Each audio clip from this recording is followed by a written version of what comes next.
Our broadcast will start soon.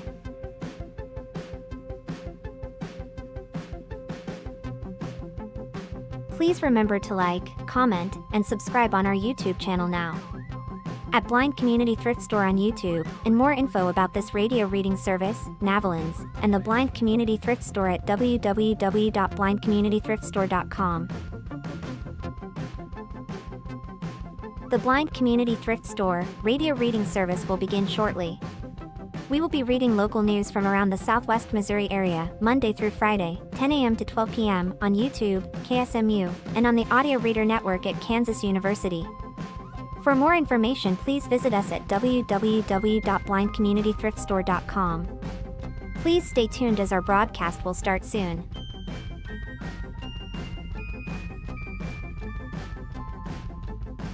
Please remember to like, comment, and subscribe on our YouTube channel now. At Blind Community Thrift Store on YouTube, and more info about this radio reading service, Navalins, and the Blind Community Thrift Store at www.blindcommunitythriftstore.com. The Blind Community Thrift Store radio reading service will begin shortly. We will be reading local news from around the Southwest Missouri area, Monday through Friday, 10 a.m. to 12 p.m. on YouTube, KSMU, and on the Audio Reader Network at Kansas University. For more information, please visit us at www.blindcommunitythriftstore.com. Please stay tuned as our broadcast will start soon.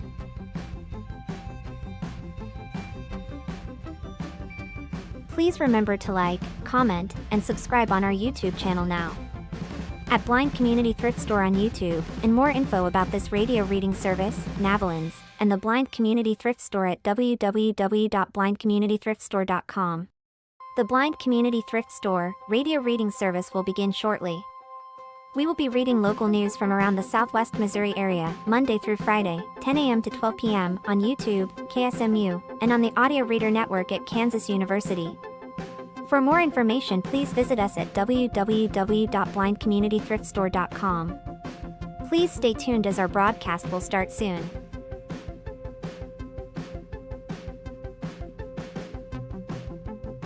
Please remember to like, comment, and subscribe on our YouTube channel now. At Blind Community Thrift Store on YouTube, and more info about this radio reading service, Navalins, and the Blind Community Thrift Store at www.blindcommunitythriftstore.com. The Blind Community Thrift Store radio reading service will begin shortly. We will be reading local news from around the Southwest Missouri area, Monday through Friday, 10 a.m. to 12 p.m. on YouTube, KSMU, and on the Audio Reader Network at Kansas University. For more information, please visit us at www.blindcommunitythriftstore.com. Please stay tuned as our broadcast will start soon.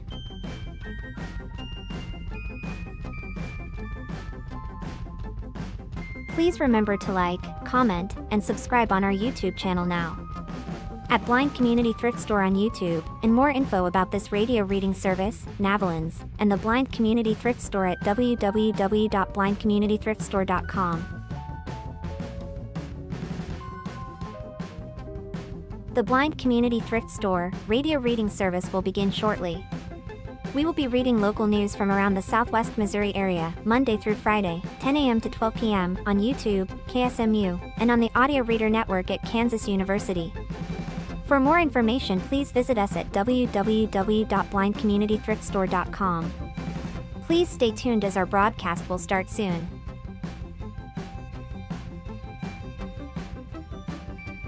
Please remember to like, comment, and subscribe on our YouTube channel now.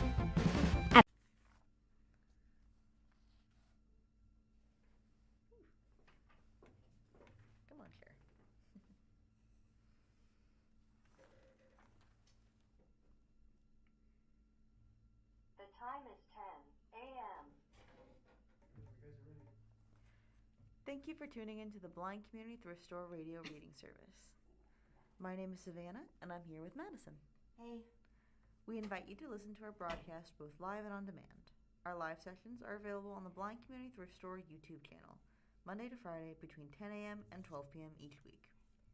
Additionally, you can access on-demand content through the Audio Reader Network, which offers a wide range of audio materials for the visually impaired community. To explore content from the Audio Reader Network, please visit www.reader.ku.edu.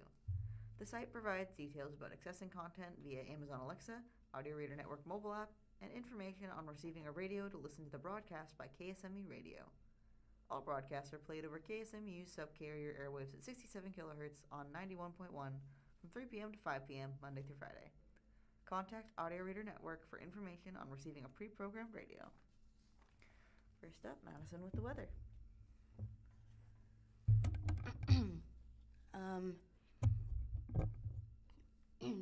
From Ozarks first, summer door. It's okay. Off to a great start. Ozarks first, summer downpours return after a brief break. This is by Jamie Warrener.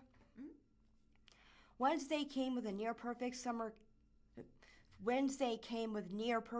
conditions. Pleasant morning temperatures gave way to pleasantly warm afternoon temperatures. The secret was the lack of humidity. The lack of moisture also made a break for rain chances. Now there's a split panel in the picture in the article showing two weather backgrounds. Predictions for tonight's weather and tomorrow's weather. With tonight's weather being mostly in the 60s, with tomorrow mostly being in the 80s. With the weather being partly cloudy.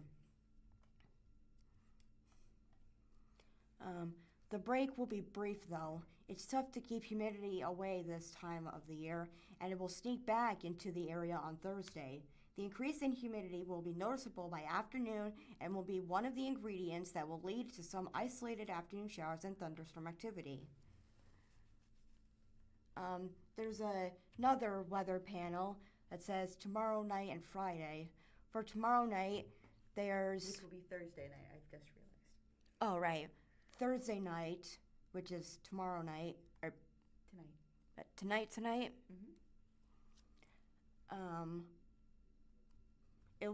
But then what's this? That was last night.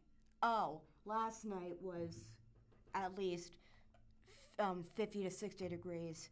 But this time tonight, it'll have temperatures about 60 to 70 degrees, with Friday having temperatures in the upper 80s. We'll end the week with warmth and humidity and a few spotty afternoon showers and thunderstorms, which a wetter pattern will follow. Now there's a picture of states, Nebraska, Oklahoma, Missouri, would that be South Dakota? I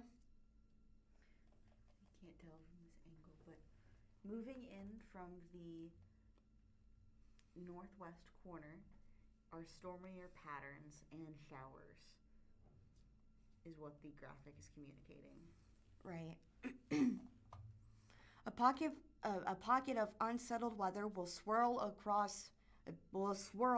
north across the middle of the country, bringing increasing chances for showers and thunderstorms to the Ozarks. Saturday will be the drier day of the two, with spotty, mainly afternoon and evening showers and thunderstorms. Rain and thunder look more likely and widespread on Sunday. Again, there's another panel. One shows rain chances, and it shows a meter of how much rain is going to be this week, with Thursday and Wednesday being the lowest of a 20% of rain, with Sunday having an 80% chance of rain. So Sunday being the most, Thursday and Wednesday being the least amount of rain. And there's another picture that shows a diagram of rain lookout in the next 7 days. It says 1 to 3 inches or more, with the majority of Missouri half green and half yellow.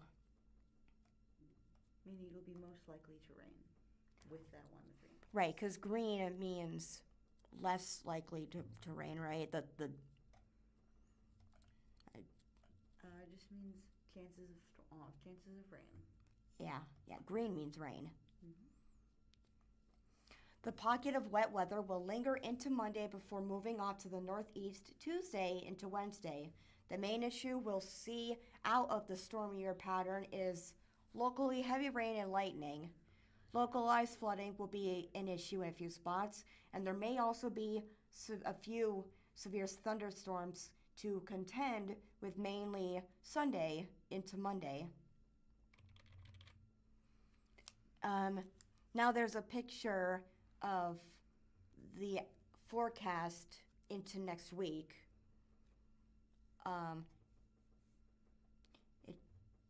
It shows states from Detroit, Michigan to Springfield, Missouri to Montana. So it does show the Midwest of the United States map. What's the information being communicated?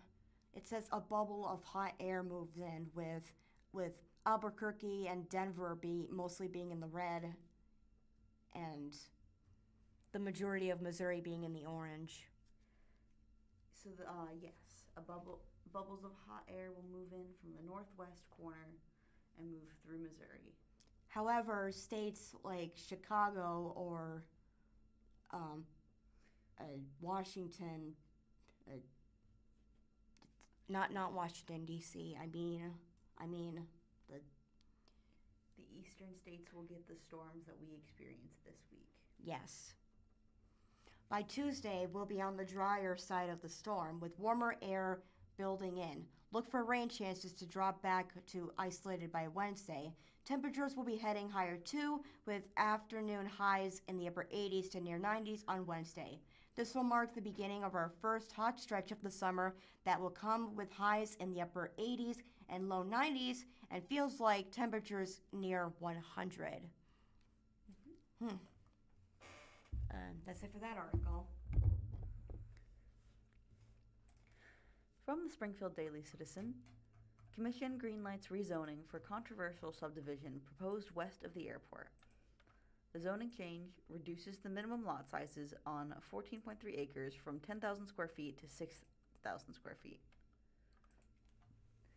The article starts with a photo of Derek Lee, the developer behind the proposed subdivision and member of Springfield City Council, as he's presenting his case to the Greene County Commission on June 1st, 2026. He is standing in front of a podium in a white shirt and speaking into 2 microphones. The second phase of a controversial subdivision proposed west of the Springfield Branson National Airport was given the go-ahead despite the local opposition of neighbors and another recommendation of denial by the Greene County Planning Board. As its monthly court session on Monday, June 1st, the Greene County Commission unanimously approved a request to rezone 14.3 acres of property northeast of the intersection of highways AB and EE from R1 Suburban Residence District to UR1 Urban Residence District, following a lengthy public hearing in which more than a dozen neighbors expressed concerns with the project. Requested by Derek Lee via Willard 80 LLC, the zoning change will allow Lee, a member of the Springfield City Council, to build single-family homes on lots as small as 6,000 square feet, whereas the previous zoning classification required a lot sizes of 10,000 square feet. However, Lee told commissioners that most of the lot would be between 9,000 and 10,000 square feet, with a few closer to 8,000 allowing for 35 to 41 homes on the 14.3 acres of property. Lee bulks of projects will consist of 10,000 square foot lots. There is another photo of Derek Lee as he speaks to the Springfield City Council. Behind him is a photo of the proposed lot changes in map form. While rezoning only applies to 14.3 acres, The newly established urban residence district is part of a larger project spanning 93 acres and hundreds of homes, dubbed Auburn Meadows. As proposed, the subdivision would border Highway AB to the west, Highway EE to the south, Willard Central Elementary to the east, and an existing neighborhood to the north. Phase 1 is already under construction at the north end of the property. A sketch plat submitted by Lee labels the 14.3 acres rezoned by the Commission as Phase 2. The remainder of the project will be developed in future phases, which Lee has not complete the design for.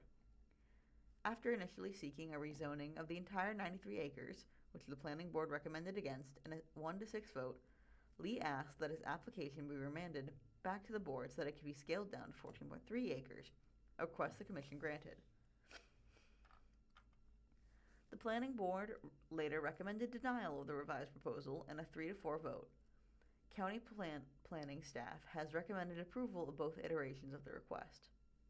In response to public feedback, Lee said the remainder of the 93 acres would be developed with 10,000 square foot lots, which would negate the need for it to be rezoned. While the sketch plot accurately portrays the boundaries of Phase 2, Lee said it is no longer representative of the rest of the project, as it was based on 9,000 square foot lots. He intends to submit a new plat depicting his updated plans for the broader subdivision. It's a reaction to the public hearings that I've had, Lee said. I no longer am showing anything here other than single family, and then the lot sizes for all of these are going to be 10,000 square feet. So I'm no longer asking for those 9,000 square foot lots, and you'll see that at the next preliminary plat. So there is a photo of this preliminary plat that is now currently outdated. It shows in highlighted pink-orange on the left side of the sketch the 14.3 acres that were approved and what they will look like. And then the rest of the Auburn Meadows neighborhood, which is no longer up to date. Neighbors concerned rezonings will open the door for future rezonings. However, neighbors remain concerned about the increased density of the 14.3 acres. Despite Lee's assurance that the bulk of the property would consist of 10,000 square foot lots, Martin Addy said that by approving the rezoning, the Commission would establish a precedent for future zoning changes. We could avoid the whole issue if, instead of going 35 to 41 houses where he's proposing, if we dropped out to, say, 30 houses and made each one of those lots 10,000 square feet, we wouldn't be talking about any of this or concerned about future use coming back in the future. Okay, I've already got this. Let's do this. Addy said. That's the same thing when you offer your kid 2 pieces of candy and he says he wants 3, so you give him 3. Well, the next time you've already established 3 is the limit. Residents also expressed concerns that the larger project could exacerbate existing flooding problems, increase traffic, and further reduce water pressure for residents in the area. I'm very concerned about the infrastructure and our current road capacity to handle any amount of new homes before we start building these, because it's going to cause major traffic, William Schlichter said. There's another photo breaking up the article of all of the attendees standing and raising their right hand as they are sworn in at the June 1st, 2026 Greene County Commission Court session. All photos are provided by Ellie Freistack. Jacqueline Gray said she was scared to death that the proposed subdivision would consist of nothing but rentals, noting that she has seen a similar pattern in other rural areas. I'd like some assurance that they're going to be real houses that are going to be for sale, Gray said. Some neighbors suggested that the proposed subdivision would potentially overwhelm Willard's sewer capacity and school district. Although the property is located in unincorporated Greene County, it falls within the school district boundaries and would be serviced by Willard, Sewer, and Water. Jeannie Rust, a bus driver for the Willard School District, said that while overall enrollment numbers are down, school buses are still full. District-wide, we are packed, Rust said. Thankfully, we have a great school district. There is a zoomed-in photo of several people in the audience listening to proposals being made. They are watching the speaker, who is out of frame. Several opponents also argued that by introducing a new zoning classification in an area surrounded by residential zoning, the proposal was spot zoning, which both Presiding Commissioner Bob Dixon and Greene County Planning Director Sidney Allen refuted. At the end of the day, this is still residential zoning classification, Allen said. It's currently residential. If it were to be rezoned to UR1, it's still single-family residential. So when you compare the uses allowed by those zoning classifications, R1 and UR1, they do not differ very much. To dispel rumors about his plan for the property, Lee emphasized that the subdivision would consist solely of single-family homes, and the UR1 zoning would not allow for multi-family housing, commercial uses, or data centers. There's been a lot of talk about these kinds of intense uses, and I guess if there's one thing that I would like to communicate is that when this is done, whether this is approved or whether it's not approved, the lots are going to be very similar to what all is out there, Lee said. Greene County, Willard staff addressed water, sewer concerns. In his opening remark, Lee noted that he would be required to implement water quality measures before proceeding with future phases of the project. The benefits of those measures, he said, would extend beyond the subdivision itself.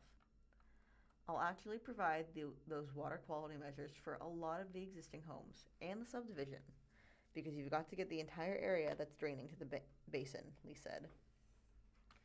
Right now, all that infrastructure was put in before water quality protection was even required. Kevin Barnes, Greene County Director of Resource Management, who was asked to speak for informational purposes, further testified that the county no longer believed sinkholes to be present on the property after additional review, noting that an older sinkhole map identifying 3 sinkholes on the 93-acre parcel has since been found to contain errors. I guess I would just say that if we were 100% wrong and the sinkholes that were mapped previously are sinkholes, and we misrepresented that, and we just misunderstood or misidentified, it still does not impact the development, Barnes said. It's not in the area that is proposed for zoning right now. It would still not impact the proposed development. There's a photo from left to right of Willard's Director of Public Works, Trevor Hoffman, and Director of Planning and Development, Mike Roosh. As they listen to a testimony regarding the controversial subdivision, they're sitting next to each other on a bench looking at the speaker. Regarding concerns around sewer capacity, Trevor Hoffman, Willard's Director of Public Works, said that while one of the city's sewer systems is at capacity, the one that would connect to the proposed subdivision is not. He added that Willard, whose wastewater is transported and treated in Springfield, is well below its contractual limit with Greene County's largest city of 1.32 million gallons a day, which would increase to 1.54 if they hit 80% capacity. The additional sewer that we're looking at, and all we've approved, is phases 1 and 2 for Derek Lee's properties down in Meadows, so we're only looking at about 70,000 gallons a day. Adding those on, so that puts us on at 670,000 gallons a day total. Hoffman said he does not anticipate the approved phases of Auburn Meadows to affect the water pressure of nearby customers, noting that existing water pressure issues stem from undersized water lines installed before current regulations were put in place. While he could not provide a timeline, Hoffman said the city is planning to replace smaller lines as money allows. Lee Dixon confronts criticisms. Citing statements made at a planning board hearings and on social media questioning whether Lee's positions as a member of the Springfield City Council and the Ozarks Transportation Organization's Board of Directors constituted a conflict of interest in the case, Dixon asked Lee if there had been any votes he had participated in as a member of either body, where he had personally benefited pertaining to the rezoning. Lee responded, "No, there have not." Asked to elaborate, Lee said, I had somebody confront me after the last meeting and ask what was wrong with my heart. It's really unfortunate that you want to do something that's really good for everybody.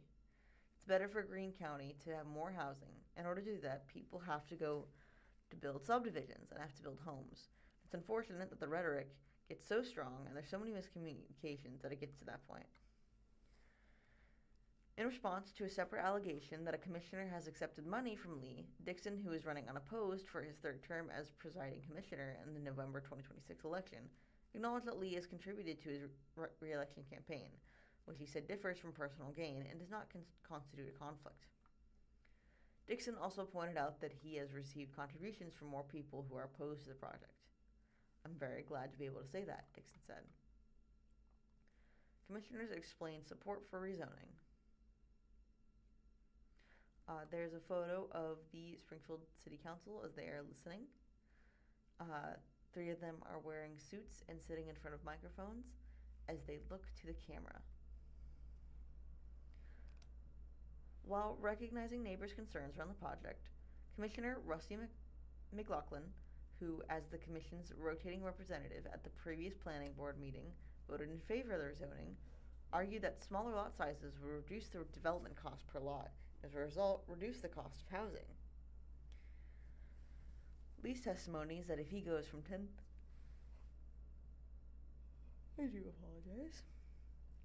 10,000 square feet to 9,000, and maybe one at 8,000 square feet, it provides 5 additional homes, McLaughlin said.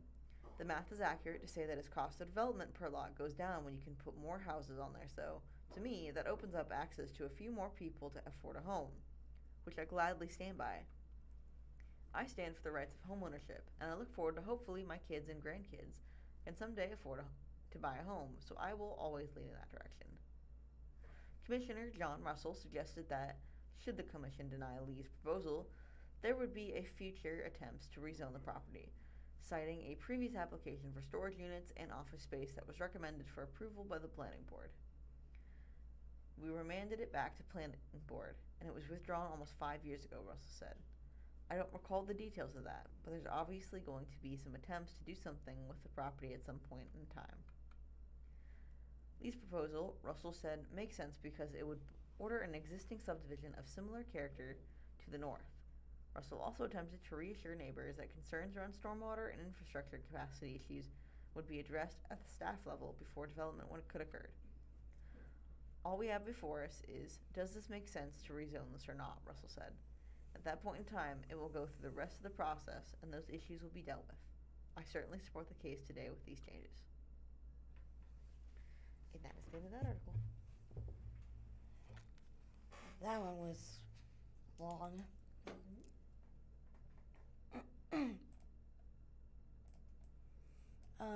Next is from SBJ Magazine. I meant Journal. It's okay. I meant Springfield Business Journal. Moonshine Sports Bar to open on West Sunshine Street in early June. And this is by Gregory Holman. A new sports lounge? Lounge. Lounge? Mm-hmm. Okay. A new sports lounge is planned for Springfield West Side this summer. Entrepreneur Brian LaMann says he plans to open his Moonshine Sports Bar LLC sometime around July 1st, with a grand opening roughly 2 weeks later. I love sports, LaMann told Springfield Business Journal on June 2nd, and wanted a little bit of sports theme in there with a rustic vintage feel. A place where people can come and chill. In the future, LaMann said he's looking into registering a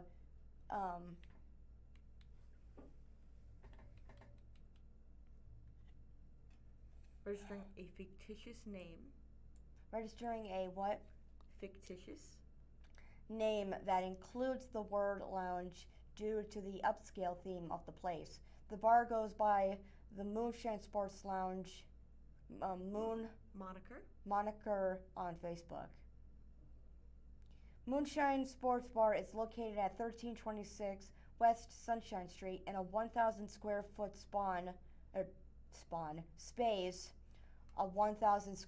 space owned by Tamara Ridgway.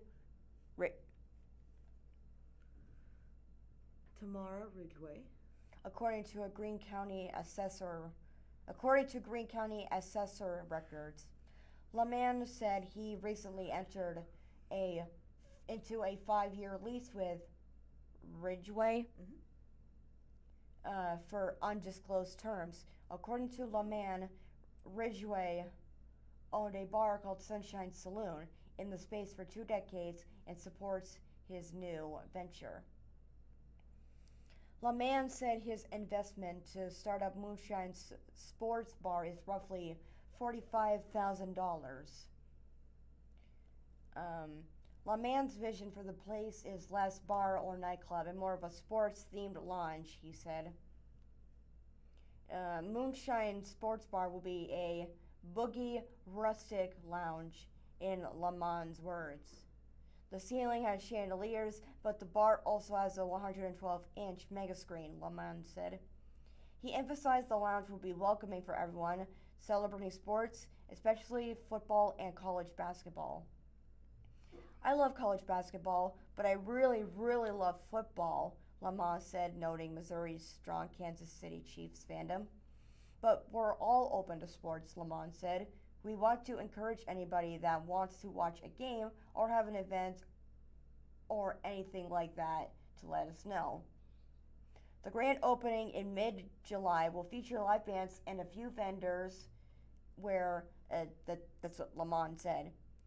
He also plans for live music for at least 2 to 4 times per month, as well as a food truck routinely on site to provide meals for Moonshine Sports Bar guests.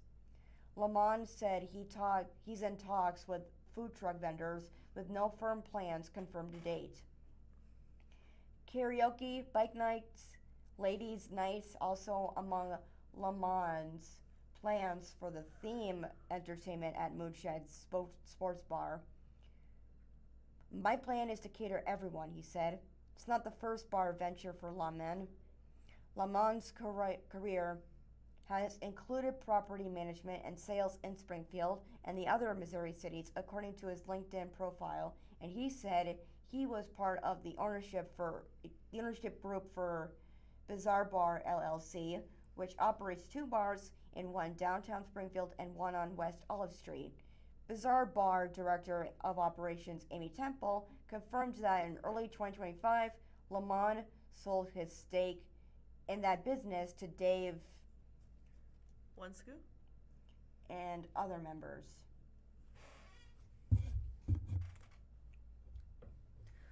All right.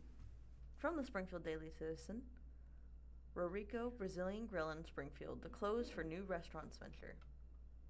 The new restaurant, to be located at 3371 East Montclair Street, will be called Melting Borders Kitchen and Sips and will feature South Korean, Argentinian, and American flavors and dishes.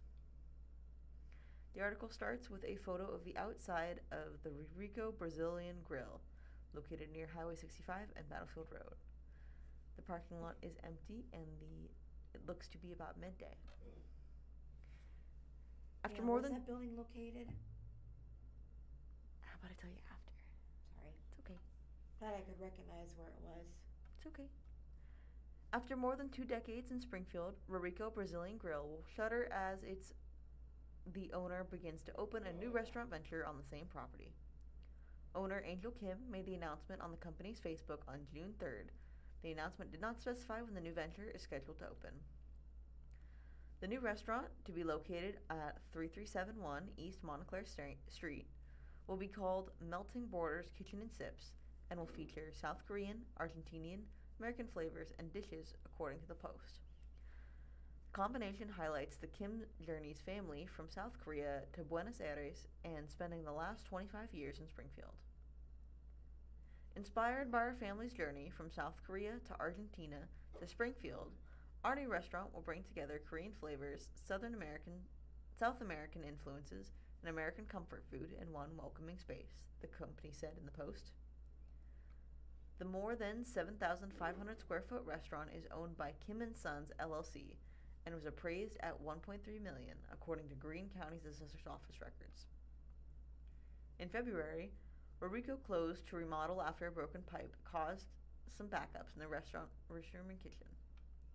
Early this year, a broken drainage pipe forced us to close for major repairs, the company said in the Post. What felt like a difficult setback slowly became a chance to look forward, remodel, and create something new for the next chapter. In the Post, the company asked customers to stay tuned for the opening details of Melting Borders. This isn't goodbye, it's the beginning of a new story, and we can't wait to share it with you.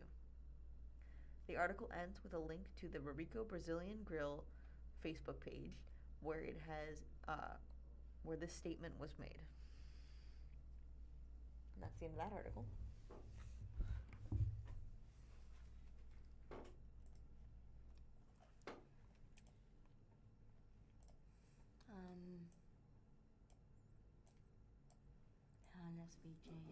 there we go.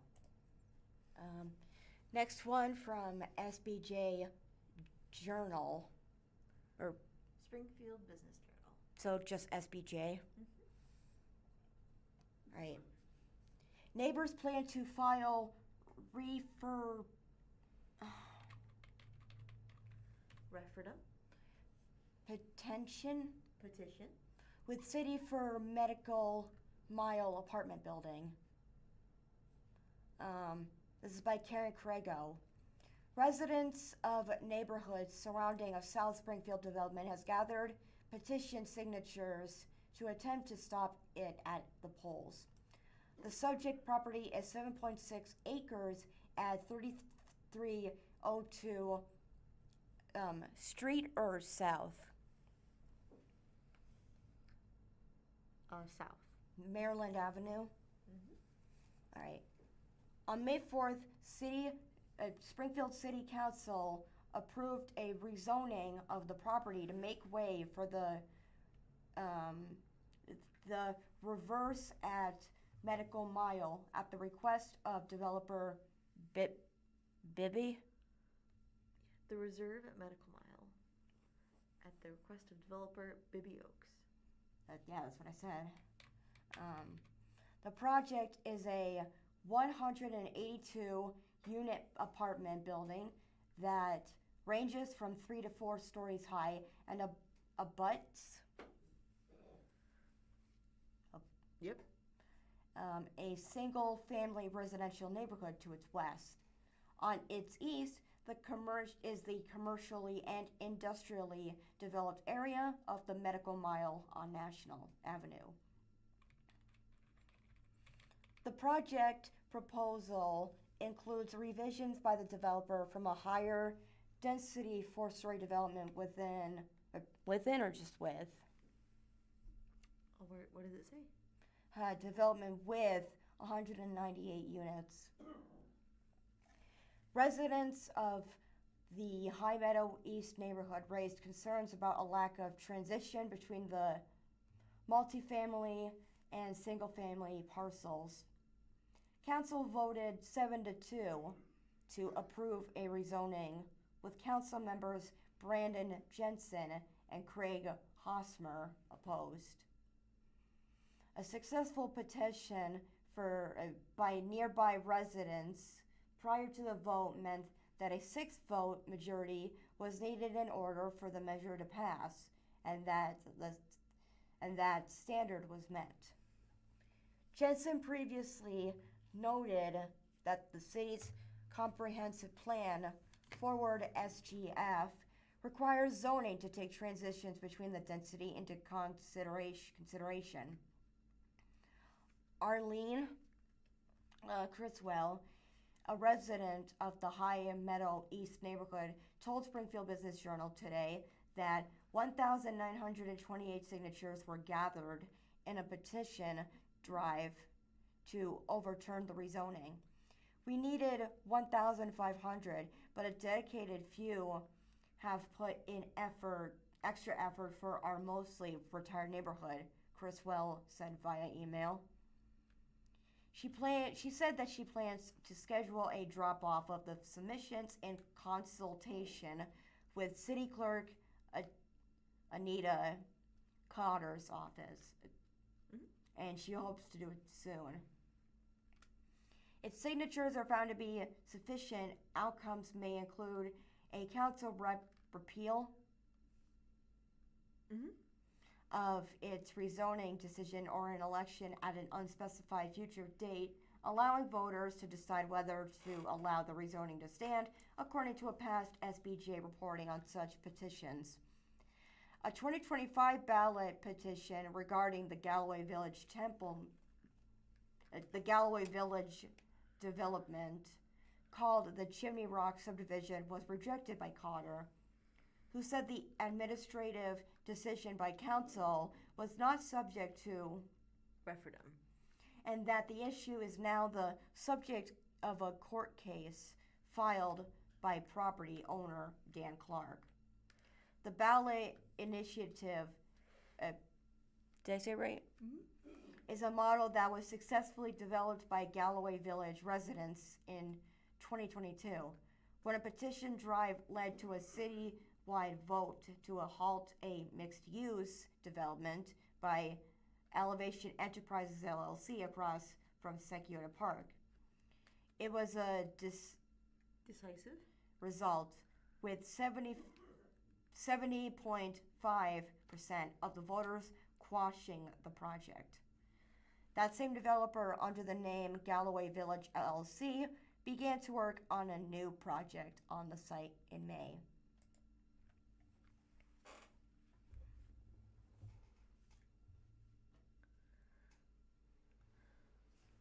From the Springfield Business Journal, Missouri realtors pour $1.9 million into campaign to defeat Amendment 5 tax plan. This article is written by Jason Hancock. The Missouri Association of Realtors donated $1.9 million to the campaign opposing Amendment 5 on Tuesday, escalating the fight over a proposed constitutional amendment that would create a pathway for lawmakers to eliminate the state income tax through expanded or increased sales tax. The contribution to Missourians for Fair Taxation came days after Missouri promised PAC. The committee backing Amendment 5 reported receiving $1.9 million from Missouri Promise Incorporated, a same-name nonprofit incorporated in Delaware whose donors are not publicly disclosed. The nearly identical donation, the realtors' donation was one more than Missouri Promise's check, make clear that the August ballot measure is quickly becoming one of Missouri's most expensive and potentially consequential fights of the year.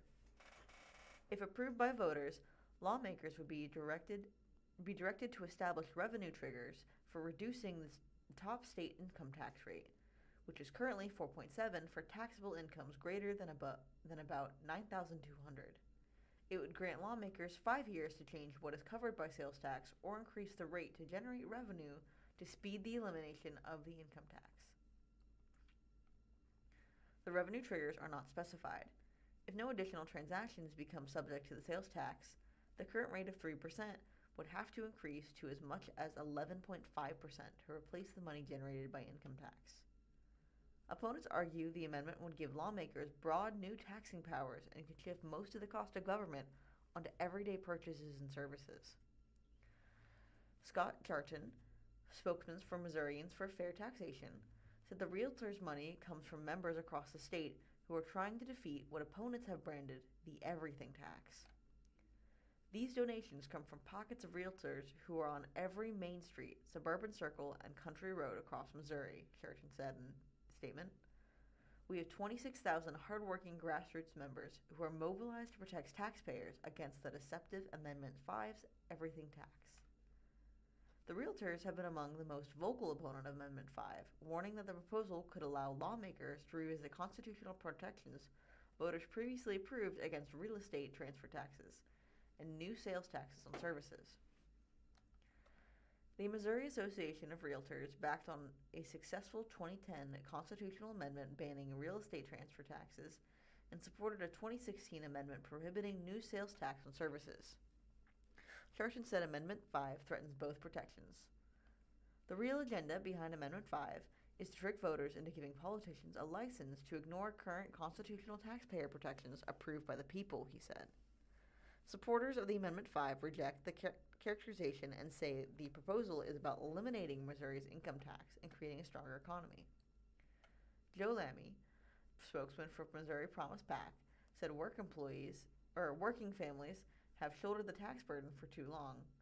No matter how much money is spent to preserve the status quo, our state is falling behind.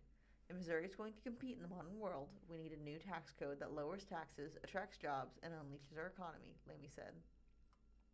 Passage of Amendment 5 will put money back into the pockets of taxpayers and Missouri back in the race for jobs and growth. Missouri Promise PAC reported last week receiving $1.9 from Missouri Promise Inc. The nonprofit was incorporated in Delaware late last year and authorized to do business in Missouri earlier this year.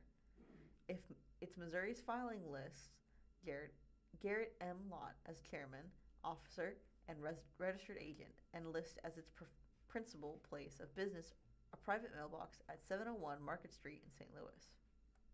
The filing states that that Missouri Promise Incorporated's promise is to promote the common good and general welfare.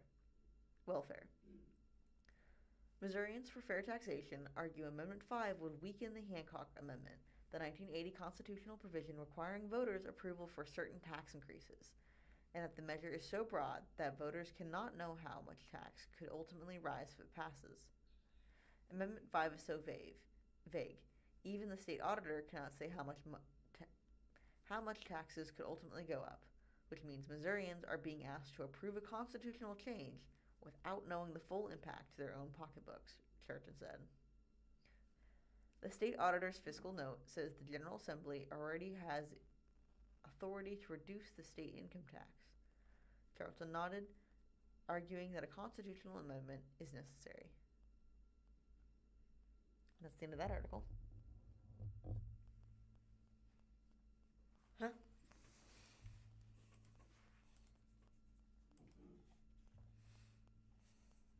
Hey, you got the same article as I pulled up. I'm just gonna exit it out, don't worry. Do you wanna read it? Actually, can I take a drink first? You read it, I'll read the next one.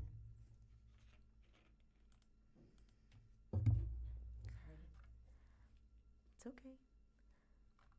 From the Springfield Business Journal, public business officials weigh in on East Sunshine Safety Plan. This article is written by Karen Crago. It starts with Springfield City Manager David Cameron standing in front of a podium as he speaks to a crowd. Installing medians to limit left turns on East Sunshine Street is an idea that is seen by officials to have safety benefits, but business leaders along the route have expressed vocal opposition to the plan since it was proposed in 2022. At the meeting today in Springfield of the Missouri Highways and Transportation Commission, the idea's pros and cons were discussed by officials and business owners with strong opinions on either side. Matt Morrow, president and CEO of the Springfield Area Chamber of Commerce, thanked the commission for taking a thoughtful approach to the proposal. Morrow described a request made by their business community at the outset of the project. "I know you did everything that's required, but we'd like you to go back and ask more questions and really engage with those stakeholders along the corridor," he said, referring to the community's request at the time. "Take the extra time to measure twice, cut once, and get this right." Morrow said there are multiple perspectives, but he noticed it is important to have a safe corridor on East Sunshine and build capacity. "It's good for business, and we want to see that happen as well," he said. Dave Cameron, Springfield City Manager, spoke to follow up a letter of support he had sent to commission members. He said corridor improvements are one of the city's top 10 priorities in its comprehensive plans for its SGF. He noted Sunshine is joint owned by the Missouri Department of Transportation on its east and west ends, and the city of Springfield in the center section. He added that the city is supportive of the changes, and he noted that in the last 3 years that the plan has been evaluated. There have been numerous serious crashes, as well as fatalities. "This is a material of opportunity and situation that for our public safety and transportation that we have to take very seriously," he said. 2 Springfield City Council members offered support. Councilmember Brandon Jensen also noted corridor improvements are one of the top 10 recommendations of Forward SGF. He added that over a year ago, the city adopted a mitigation plan for its section of the route to use some of the same strategies. "You're not doing this work alone, and it's been done in full view of the local decision makers," he said. State Representative Bill Owen, R. Springfield, said the route has a left turn lane along its entirety that serves drivers well. He also said he knows multiple people with businesses along the route, as well as multiple residents, and he does not know a single person who supports the plan. Representative Curtis Trent, R. Springfield, said adding a median to the corridor would be a harmful move. "You're going to see a permanent tangible harm done to the economic corridor that will have unintended side effects that will be negative for the whole region," he said. Councilmember Bruce Adibiadzi also offered support, noting that he takes a longer view than most as an architect. He said traffic is already increasing and changing driving habits on the route. "Things are going to change," he said. "If customers are inconvenienced by the median," he said, "they will change driving habits to accommodate." The meeting ended at 12:03 p.m., publication time for the SBJ Daily Update, with no decision by the Commission on the corridor issue. This is Continuing developing story. Okie dokie. Ready? Similar to what Savannah read, this is from SBJ, from the site SBJ. Contractor selected for $471 million for the I-44 Southwest project. This is by Karen Krego and Gregory Holman. Meeting in Springfield today, the Missouri Highways and Transportation Commission voted to select a design-build contractor for the Missouri Department of Transportation's next project in the Forward 44 program of improvements to Interstate 44. The team consists of contractor Capital Paving and Construction LLC with designer Crawford Murphy and Tilly Incorporated. In a news release, officials said the winning team is known as the Capital CMT team. The Capital CMT team for the design build project. Design build is a project delivery method that combines both the design and construction phases into one contract.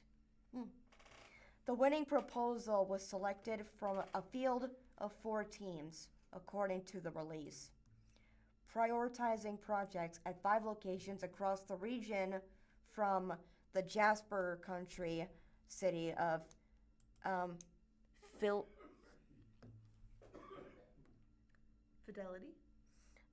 To Blackletty. County. Negotiations to finalize the contract are currently in progress, officials said in the release. Commission Chair Warren Erdman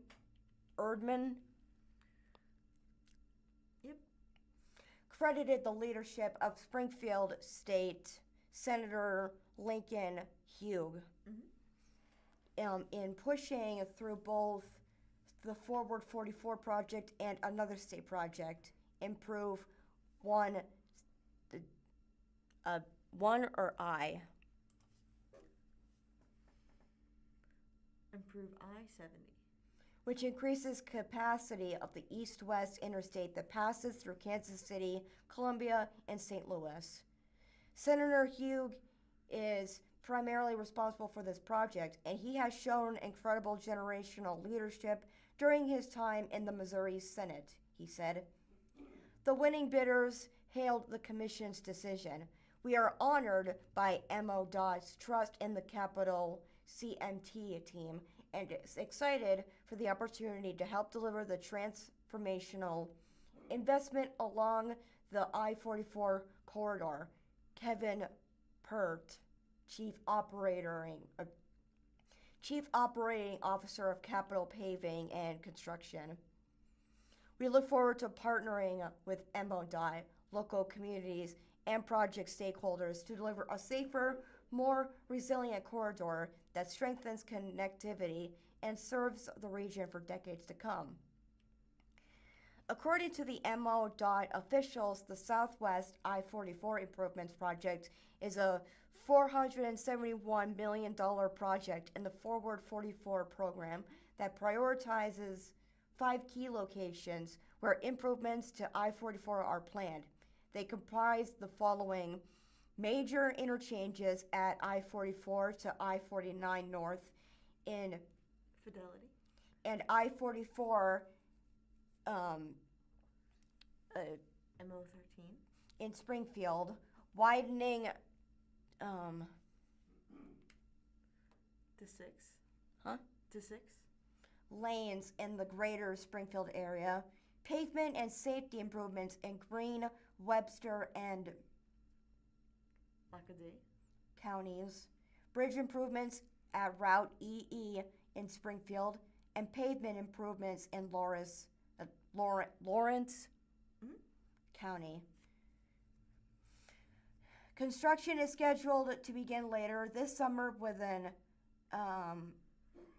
anticipated completion by November of 2031, according to the release. Missouri lawmakers voted to provide $20 million in general revenue for the fiscal 2024 state budget for an I-44 environmental study for the Oklahoma state line to Route 100 in Franklin County, which was completed in May of 2025, according to the release. For fiscal 2025, lawmakers approved $577.5 million for corridor improvements along I-44, officials said in the release. The Southwest Improvements Project includes $328 million in state general revenue and $143 million in funding from Missouri statewide transportation improvement program.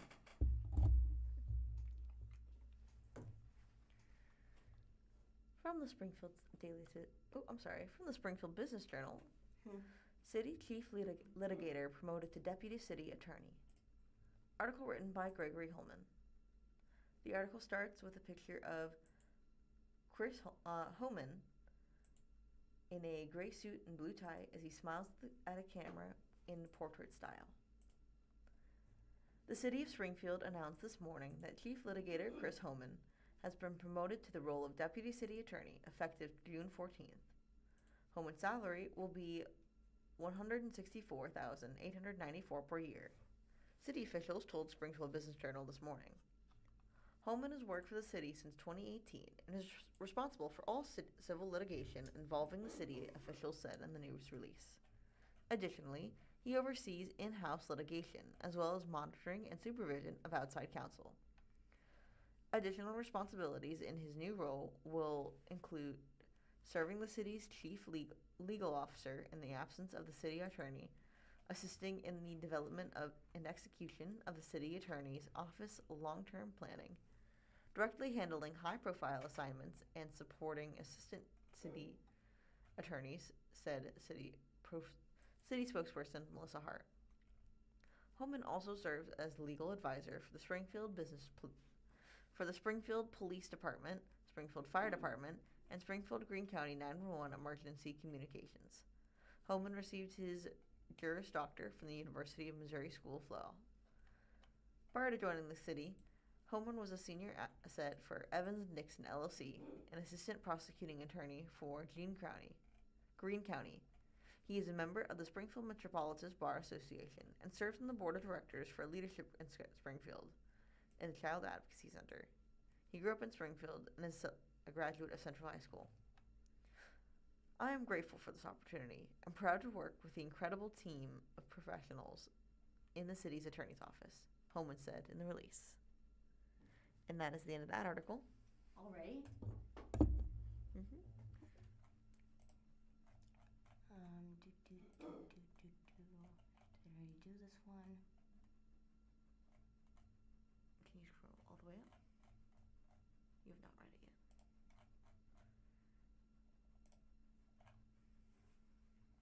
Can you read that one? I'll read this one first. Next article, yes, from Springfield Daily Citizen this time. Springfield Regional Arts Council hosts annual block party for First Friday Art Walk. More than a dozen venues are open for the free monthly event, which spotlights Ozarks artists. This is by Jeff Kissinger. The article starts with a picture of the group. The Springfield Regional Arts Council.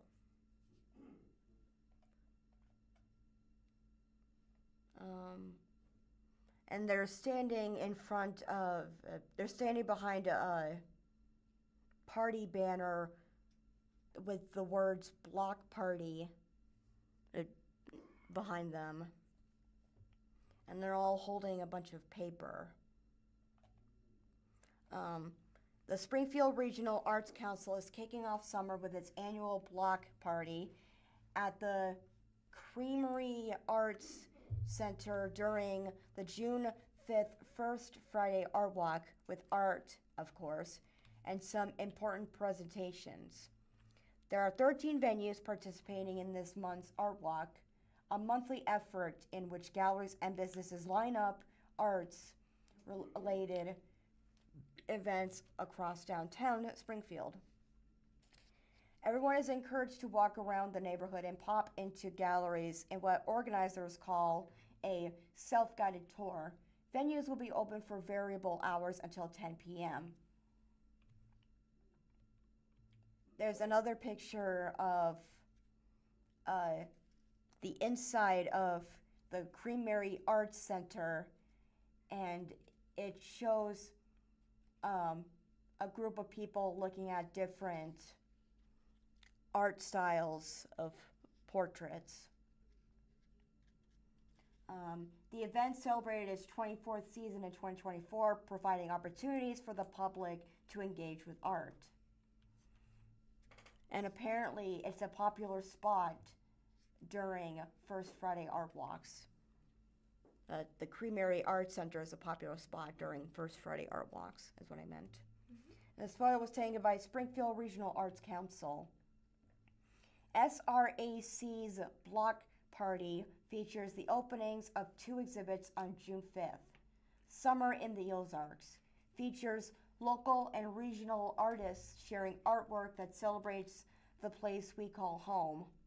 It's located in the main gallery at the Creamery Arts Center, 411 North Sherman Parkway. The Glow Center's queer?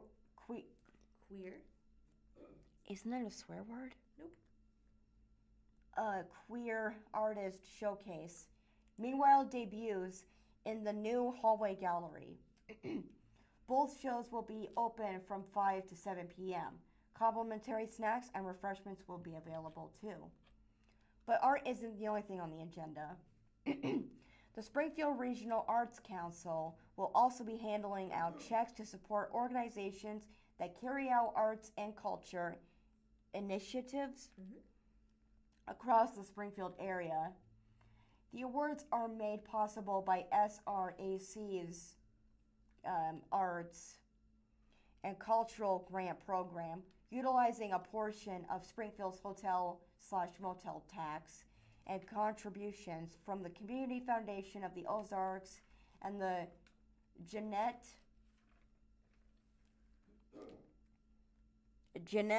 L. Musgrave Foundation. The Arts Council believes that art-focused nonprofits are the heartbeat of building a creative and healthy community, SRAC said in a Facebook post. We're so lucky to live in a place where people care about programs that grow the arts, and we are proud to assist these organizations in a very tangible way. Right here it says artists featured at Hotel V or 5? V. Hotel V leaned into the weirdness of her work. The photo shows how do you pronounce this one? Acrylic artist Hallie Page is featured at Artist Hotel Vandevort during the June 1st Friday Art Walk. This piece is titled From Chaos to Shoreline, and this photo was taken by Hotel Vandevort. It looks kind of mushy at first, but if you look closer, you can see either a woman looking. So it's an abstract painting. So are you seeing a lady just posing for the camera, or do you see a beach in the background? Abstract is meant for the viewer to decide what they're looking at. It's very, very colorful. Because I can see both. I can see both a lady posing for the camera and a beach site. Awesome.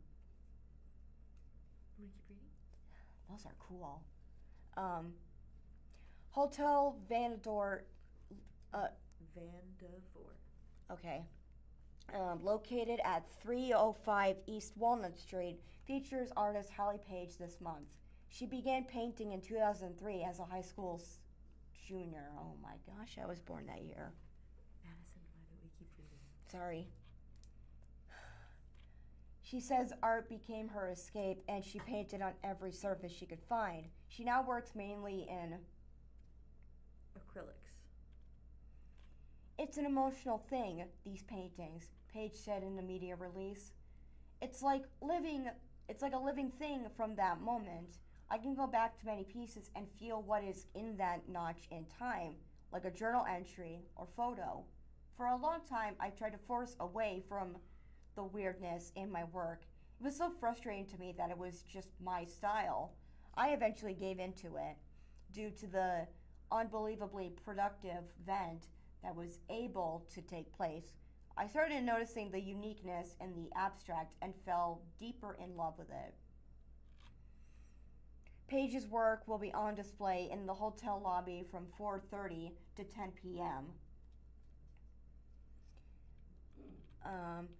Christina Corey, the C behind T&C B Company, is the featured artist at Ozarks Farm Stop, located at 401 South Avenue, A100. Corey currently focuses on landscape artwork and finds joy and peace in the creative process. Ozark Farm Stop will be open until 8 p.m. for First Friday Art Walk. Her journey began into Encaustic. painting began after attending a workshop at the National Beekeeping Convention, a media release said. Inspired by the process, she quickly fell in love with the art form and its endless possibilities. Encaustic. Painting uses pigmented wax applied with a heated iron, creating layered, one-of-a-kind pieces full of texture and movement. T&C Bee Company is a family-run beekeeping operation that Corey shares with her husband. Together, they have been hobby beekeepers for 14 years and currently care for nearly 50 hives. She is a third-generation beekeeper. Missouri State presents MFA Thesis. exhibit. It shows a picture of, what are those? Abstract art sculptures, which are flesh colored and have both a resemblance to fingers on the ground and roots of a tree. Huh. Interesting.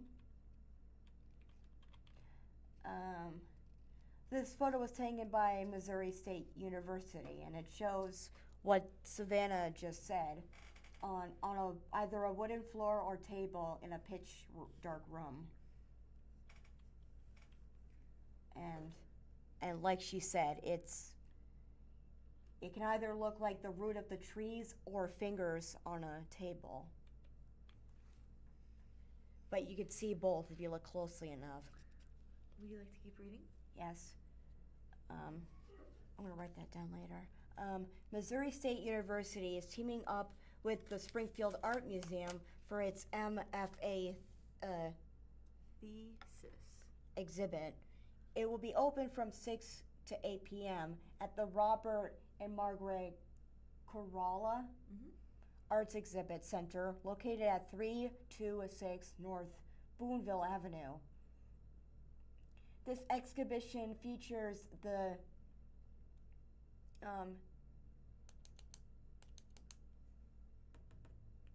Thesis. body of work by Master of Fine Arts in Visual Studies candidates Kayla Brown, Kari Coonrod, Cameron Gollage, and Olga Shoot. Shoot at MSU. Can you write down the, whoops, How about you write it down after you finish reading the article? all right. The program promotes advanced study in visual arts and design with emphasis placed on the students' individual research, a media release said. Various artistic approaches from students with differing backgrounds and research interests are highlighted. The Springfield Arts Museum's Curatorial. staff provided guidance in the coordination and installation of the work as a further learning opportunity for the students. It's part of the museum's longstanding relationship with the art area's educational institutions. Fun for all ages at the downtown church. The picture shows a picture of the downtown church. It says located at 413 East Walnut Street, and it has the building and the logo on a bright sunny day with a tiny bookcase, a little house that a little. It is the front of the building with the sign to the downtown church. Yeah, but it also has a little house that you can like not an actual house, but where people donate books. I'm unsure if that's what that is. We can't tell. It's at the edge of the photo and it's not described in the caption. However, I can see what the sign on the downtown church says. Brad Pitt, Cashew Chicken, Route 66, enough said.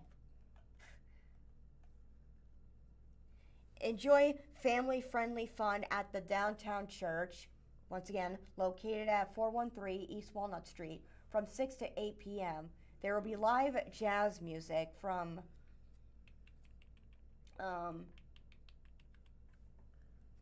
Catechus? arts and crafts for kids, and popcorn and lemonade. Ooh, you can also get a quick tour of the historic church constructed in 1903. And here are 8 other venues that are open for June Arts Walk.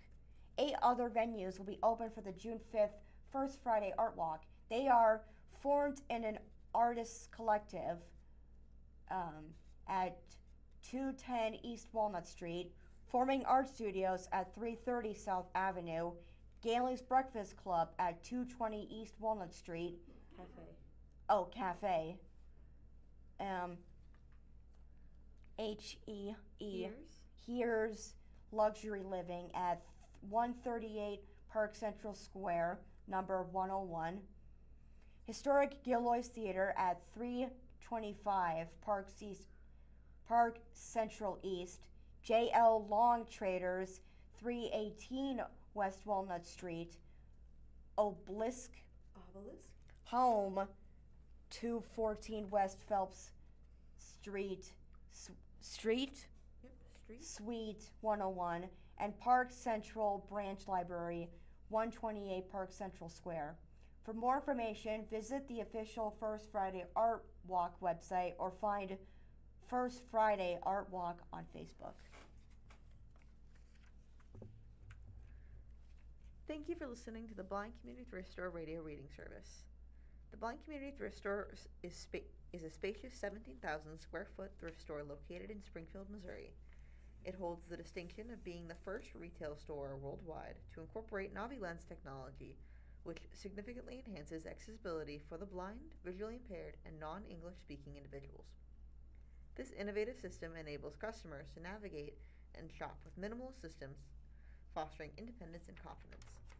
The store operates as a nonprofit organization dedicated to generating funds that support the provision of adaptive technology and training for the blind and visually impaired community, often at little to no cost. Visitors can learn more about the organization and access its services by visiting the store in person at 2713 North Kansas Expressway, Springfield, Missouri, or by exploring the website at www.blindcommunitythriftstore.com. The website offers comprehensive information about the store's mission, services, and opportunities for community involvement, as well as details about the free store available to residents in the Springfield area. Oh, I see. It's all about perspective with the art style. How about we talk about it after the broadcast? Yeah, sorry. It's okay. I'm not an artist myself, but I think that's cool. From the Springfield Business Journal, Jordan Valley announces pair of executive promotions. The article starts with two photos. On the left, Dr. Clint Strong. He's standing in a doctor's coat with a blue tie underneath as he smiles at the camera in a portrait-style photo. And Ryan Kruger, standing on the right in a black blazer and a white undershirt as he smiles at the camera in portrait style. Article written by Mike Cullinan. Jordan Valley Health recently announced a pair of additions to its executive team, with both roles also serving as internal promotions. Dr. Clint Strong is the Springfield-based healthcare provider's new Chief Medical Officer, effective June 1st, according to a news release. A nearly 14-year employee at Jordan Valley Health, Strong previously was Medical Director of Pediatrics, according to Christy Taylor, Marketing Strategist. According to officials, the Chief Medical Officer position was formerly held by Dr. Matthew Stinston, who succeeded Brooks Miller as Jordan Valley Health's President and CEO in 2024. Taylor said a national search was conducted, with 15 candidates identified. Strong was selected among 5 finalists. Dr. Strong's dedication to our mission, his extensive clinical experience, and his commitment to patient-centered care make him an outstanding choice for this role, said Dr. Nick Pfaffenenstel, Chief Operations Officer, in the release. We are excited to see the impact he will make as Chief Medical Officer and are grateful for his continued service to Jordan Valley Health and the communities we serve. During Strong's tenure at Jordan Valley Health, his clinical experience has spanned multiple areas, including pediatrics, hospital rounding, express care, and regional clinics, giving him a deep understanding of both patient needs and organizational operations, according to officials. In his new role, Strong will provide clinical and strategic leadership across all medical specialties and work closely with Chief Dental Officer Dr. Ashley Popejoy to further expand and strengthen Jordan Valley Health's integrated care model. Jordan Valley Health has been my professional home for over 13 years, and I'm honored to step into the role of Chief Medical Officer, said Strong in the release. I've been blessed to work alongside incredible providers, care teams, and staff who are deeply committed to serving our patients and communities. I'm excited to continue building on that mission. Additionally, Ryan Kruger was promoted to a newly created position at the healthcare organization. According to a separate news release, Kruger began working April 20th as Chief Strategy Officer. He formerly served as its Vice President of Operations. In his new role, Kruger will help guide strategic initiatives that support the organization's future growth, while continuing to enhance patient care and operational excellence across the health system. Officials say in the release, Kruger has demonstrated strong leadership throughout his nearly 3-year tenure at Jordan Valley Health, successfully leading overseeing initiatives and operations for the organization, such as Jordan Valley's Health Senior Care and Jordan Valley Health Pharmacies. Jordan Valley Health is entering an exciting period of strategic growth and transformation since Stinson, in the release. His ability to lead complex programs, build strong teams, and think strategically make him the ideal person to help guide Jordan Valley Health into the future. As Chief Strategy Officer, Kruger also will now oversee human resources, which officials say is an area critical to Jordan Valley Health's continued workforce development and organizational cultural efforts. I'm honored to step into this new role and continue supporting the incredible work happening across Jordan Valley Health, said Kruger in the release. I look forward to helping strengthen our organization, supporting our team, and continuing to expand access to quality care for the communities we serve as we build for the future together. And that is the end of that article.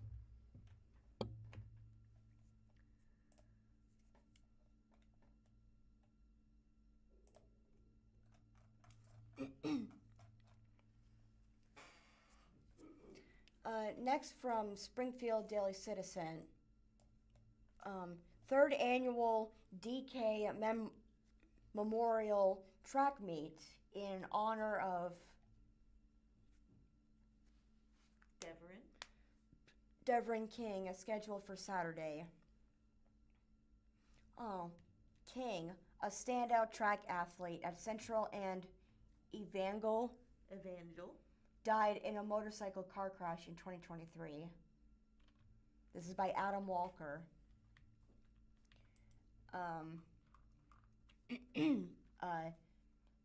The article starts with participants in the DK Memorial Track Meet with 5 people in clear view running towards the camera. Well, not physically running towards the camera. It's I mean, they are, but they're... It's okay. You got it.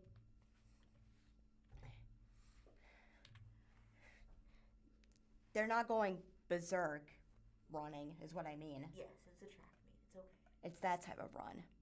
Doing their job, basically. Anyways. From an inflatable costume race to competitive races, the 3rd annual DK Memorial Track Meet aims to bring the community together to honor Devin King, the Central High School and Evangel.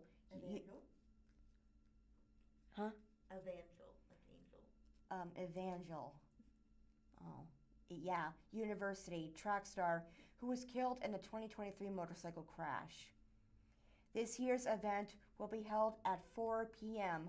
Saturday, June 6th at JFK's Stadium, located at 1333 South Grant Avenue.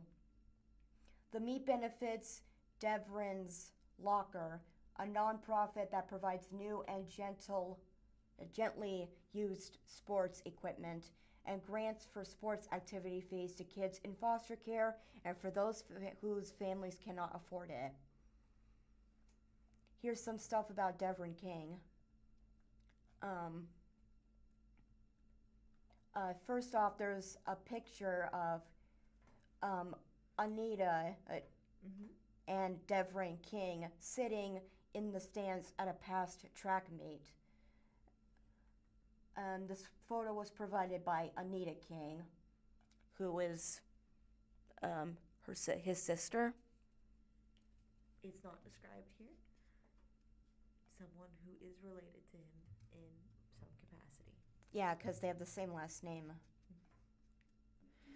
Oh, dang. Devin Lamont King was 18 years old when he died in a motorcycle crash on March 30th of 2023. Oh. He was a freshman at Evangel University and a member of the track team. Devin was a great athlete and excelled at any sport he participated in. His mother said, throughout his life, Devin played softball, football, gymnastics, skateboarding, surface, basketball, and track. Oh, it's his mom. Anita King, Devin's mother, said the hurdles were Devin's strong suit. Devin holds records in hurdle events at Pershing Middle School and Central High, where he broke many track records, including the 300 meter hurdles record that had stood for 41 years. Devin was also a strong student, having both academic and track scholarships to Evangel University. And this is about the track meet. This year's event will feature races and relay opportunities for all ages and skill levels, including competitive and fun divisions. Admission is $5 and participation is $15, which covers entry fees for all events and a t-shirt. The Chop Shop Burger food truck will also be at the event. Registration closes June 6th at 3:59 p.m. And there's a little link where you can sign up in the article. Where it says the words, here's where to sign up. Continuing with the article, there will be a variety of races that will be officially timed, including 100 meters, 200 meters, 800 meters, 1,600 meters, 100 meter hurdles, 4x100 relay, 4x400 relay, and a 2-mile run. And the return of the Donut Mile. A fan favorite and DK Memorial Track Meet tradition is back. The Donut Mile Challenge challenges the legs and stomachs of runners. This year's Donut Mile will be sponsored by the Hertz Donuts Company. Runners in the event will have to eat a donut, run a lap, then eat another donut, and repeat until they have run a full mile. Count me in. There's a picture of participants in the toddler run at the DK Memorial Track Meet. With one person being in clear view. She's got bushy black hair and a ponytail. She's wearing white sneakers, black pants, and a red shirt with a stick figure that seems to be jumping over a hurdle. The fun division will also include a toddler run for ages 6 and under, and the inflatable costume race, another fan favorite from years past. Some costumes will be provided, but runners are welcome to bring their own, so there can be as many racers as possible. Some of those racers are hard to run it, Anita King said. Not everyone finishes the race on their feet. Some of those costumes. Huh? Some of those costumes are hard to run in. What did I say earlier? Racers. I am so sorry. It's okay. And this is about Deverin's Locker. The event will support Deverin's Locker as part of Crossline's Community Outreach Ambassadors for Children program. The focus on Deverin's Locker is to help break down the barriers that prevent children from participating in athletics, by assisting with sports equipment, registration fees, uniforms, and any other activity-related costs. Over the past year, Deverin's Locker has helped pay for basketball shoes, soccer camps, equestrian camps, volleyball equipment, and other costs for young athletes. The DK Memorial Track Meet is more than about competition, said Amanda Engel, the program director for Ambassadors for Children.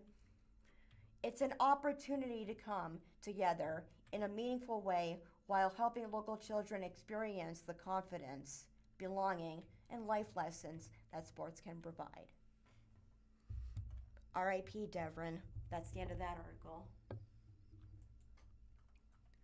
From the Springfield News-Leader, Springfield seeks residents for SGF Advisory Board on tax funds. Article written by Janice Reeser. The City of Springfield is accepting applications for its Spring-Forward SGF Citizens Advisory Board. The group reviews and recommends how to use funds from the half-cent portion of the 3/4 cent sales tax approved by the voters in 2024, according to a community announcement.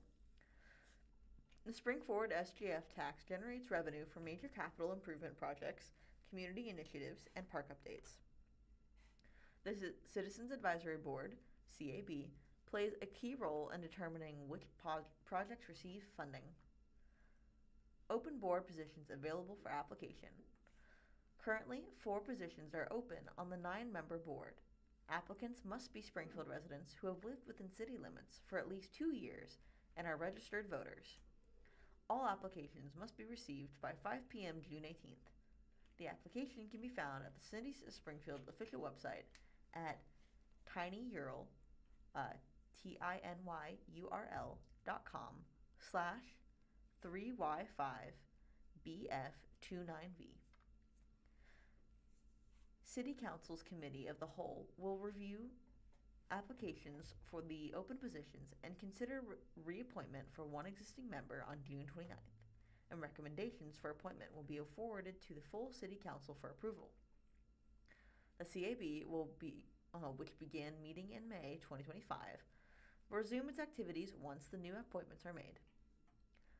Criteria for project recommendations. The CAB evaluates projects based on several criteria. Can the project be completed without ongoing funds? Is it eligible for matching donations? Or for matching funds? Will it generate a new revenue for city service and infrastructure? Does it create jobs or promote economic growth?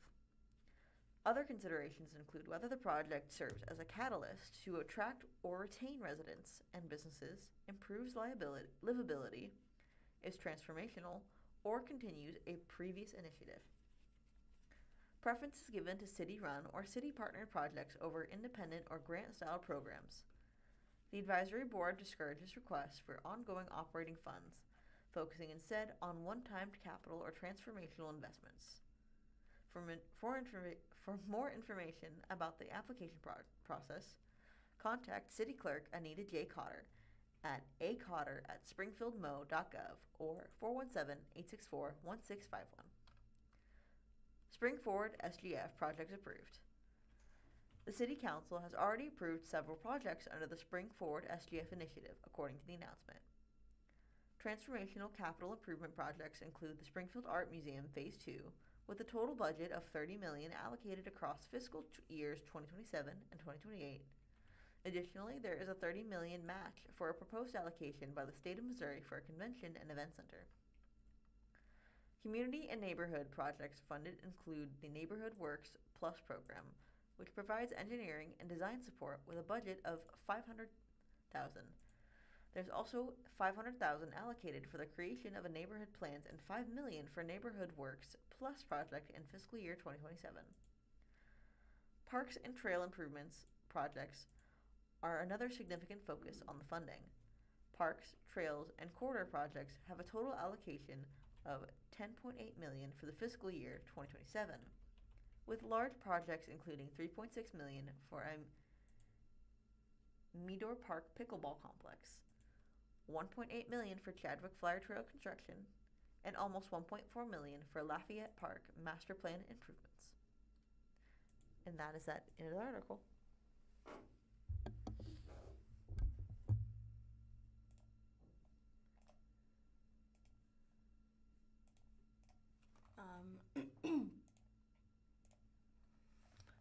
Sorry. Next from Springfield Daily Citizen. Cliff Smart, retirement of Carla Eslinger may signal changing state support of public education. This is by Cliff Smart. There's a picture of Carla Eslinger.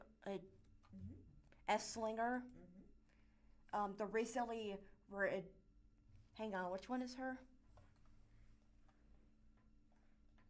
The woman at in the center of the photo talking to the student. Okay.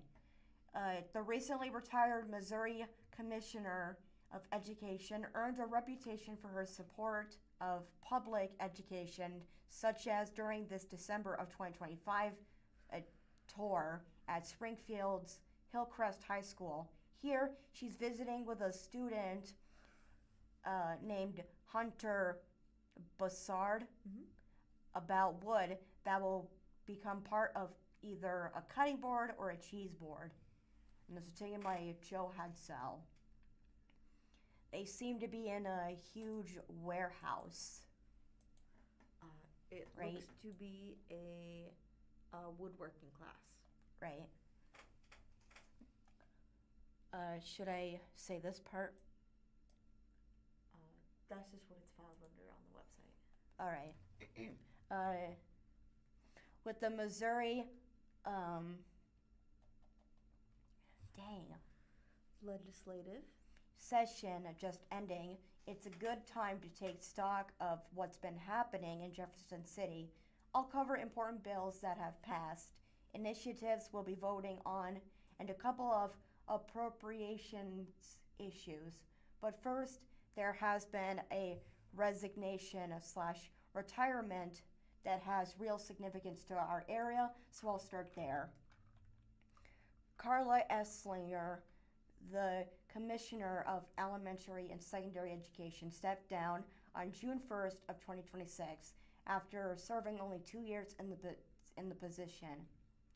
She had spent much of her career in public education, beginning as an elementary school teacher and ending as a superintendent in West Plains before being elected as a state senator from that area.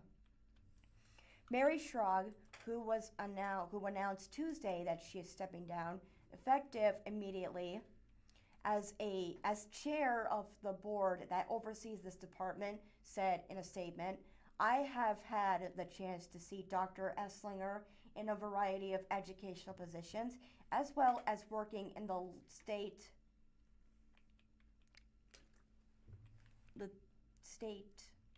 Can you point to the word, please? right here. Legislature? Yeah. And she has always been a tremendous leader and an advocate for public education. I know that to be true from my own time as president of Missouri State University. Her chef deputy, Kelly Jones, of whom the same could be said, retired on the same day. While the commissioner serves in the governor's cabinet, it is the Board of Elementary and Secondary Education that is tasked with hiring her replacement. With Governor Kehoe's interest in expanding charter schools and advocating for additional public funding for students to attend private schools, it will be interesting to see who emerges as candidates and whether they will continue to strongly support public education as Commissioner Esslinger did. New funding formula expected. The other major thing happening within this department is working on a new funding formula for public schools. I wrote about this last year in my Jefferson City update, but the task force has not yet released its report. Since Springfield R-12 is the largest school district in the state, this formula is critical importance to our area. So too is the Commissioner's support of public education. Last month, my column focused on the proposed constitutional amendment to replace the state income tax with expanded state sales and use taxes. Since then, the governor has scheduled this election for August 4th of 2026, and this amendment is referred to as Amendment 5. Amendment 1, renewal of the conservation sales tax. 2, requiring the election of a country assessor. And 4, drastically changing the initiative petition process are also on the August ballot. Amendment 4 is of critical importance if you believe the people of Missouri should have the right to pass legislature or amend the state constitution without having to go through the Legislature. It is the process that was used to increase the minimum wage, expand Medicaid, legalize marijuana, and restore abortion rights. These measures became law because a majority of Missouri citizens voted for them. Under the proposed amendment, a majority of voters in each Congressional district would now have to vote to approve a petition or amendment rather than just a majority in the state as a whole. This state would seemingly make it virtually impossible for any initiative petition to ever pass again, given the different perspectives of voters in the 1st District, St. Louis, and voters in the 8th District, rural Southeast Missouri. State budget leaves questions. 3 items within the appropriations bills that make up the state budget caught my attention. First, the public school funding formula was not fully funded for the first time in many years, yet an additionally $10 million was added to the private school voucher program. Second, the appropriations for higher education were flat. This makes it difficult for colleges and universities to meet their obligations without raising tuition, since inflation continues to increase. Although they allocated the same amount to higher education, the House and Senate passed should be a very different higher education appropriations the House decided. The money should be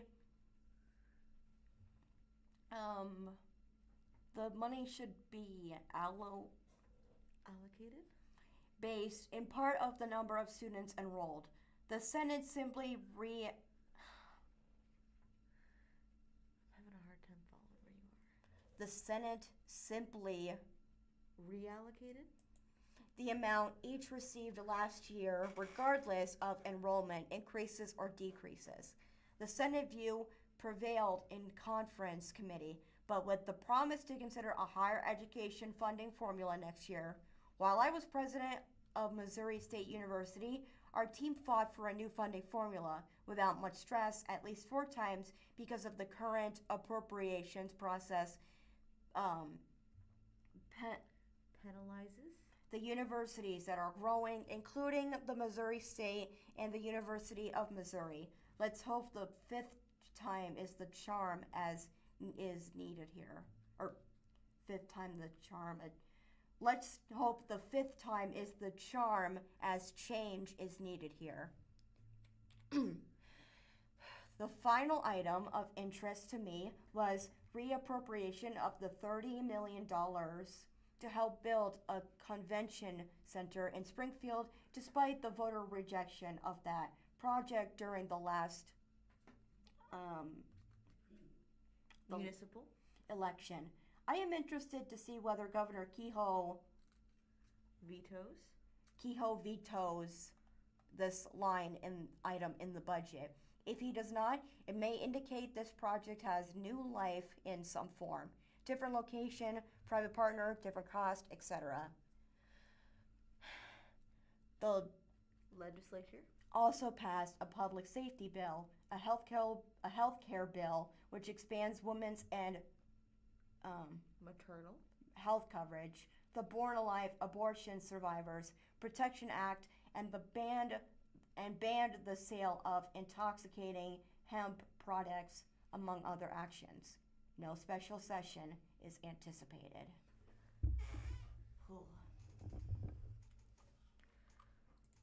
From 417 Magazine, Food News in Springfield.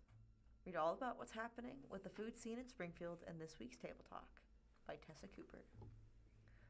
The article starts with a photo of Buon Thit Nuong from Hong Yen. I do apologize if I butchered that.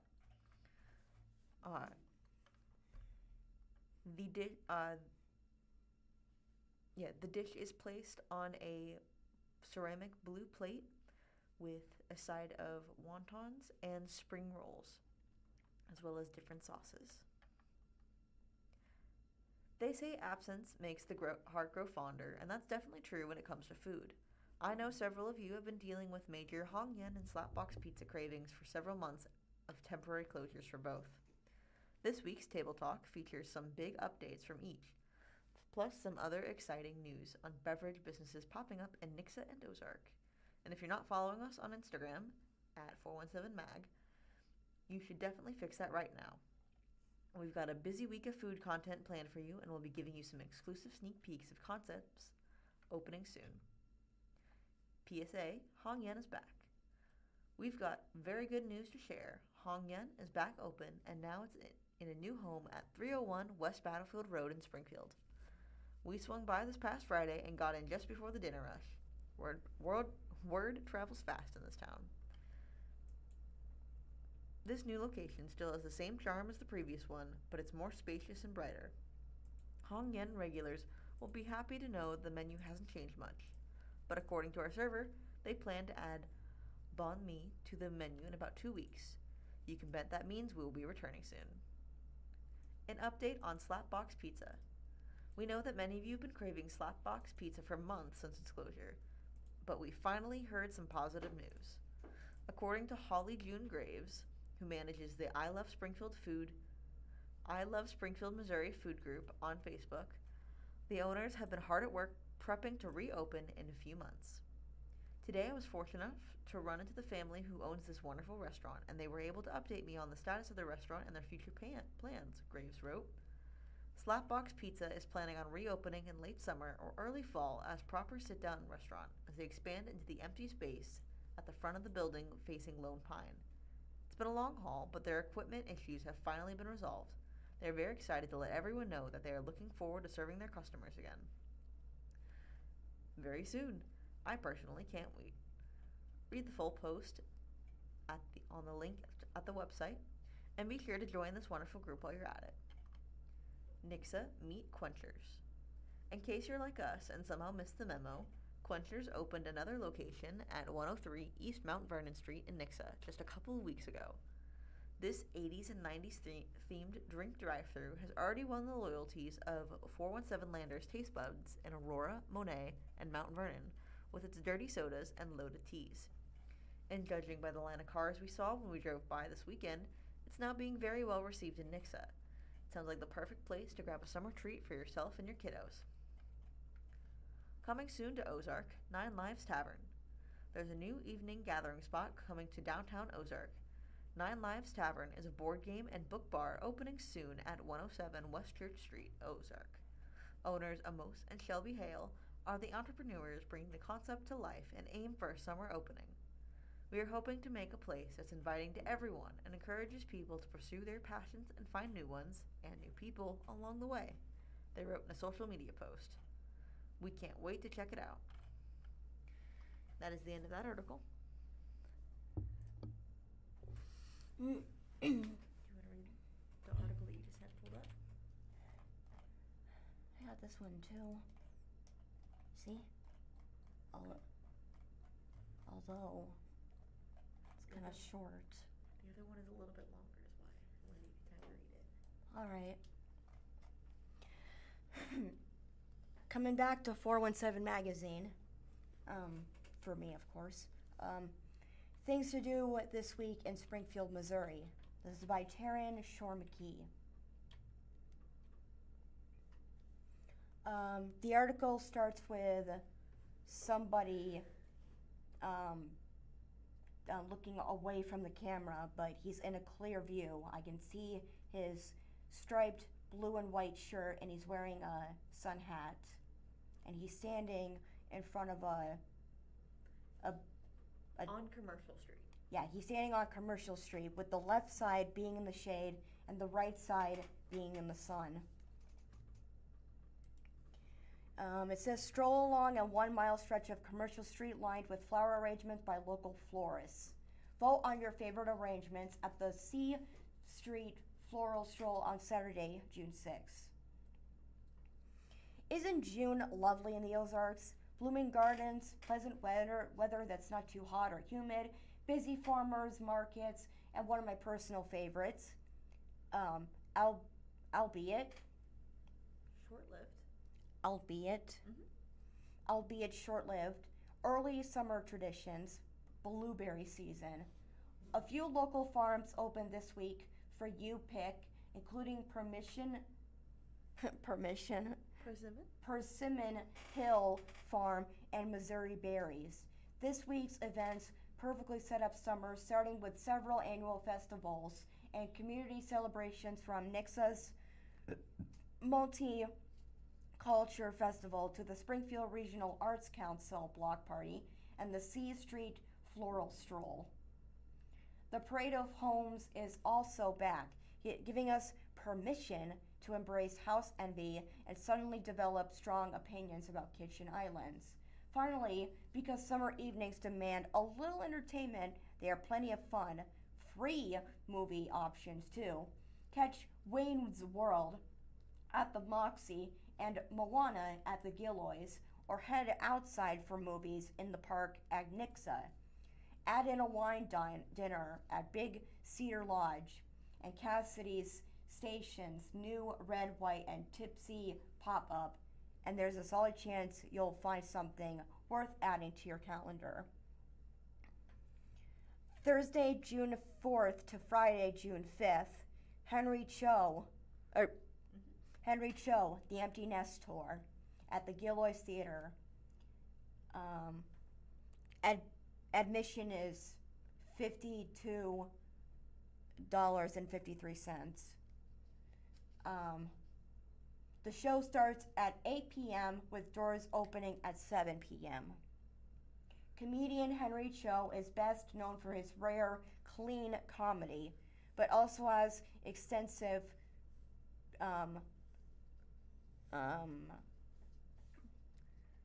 Credentials.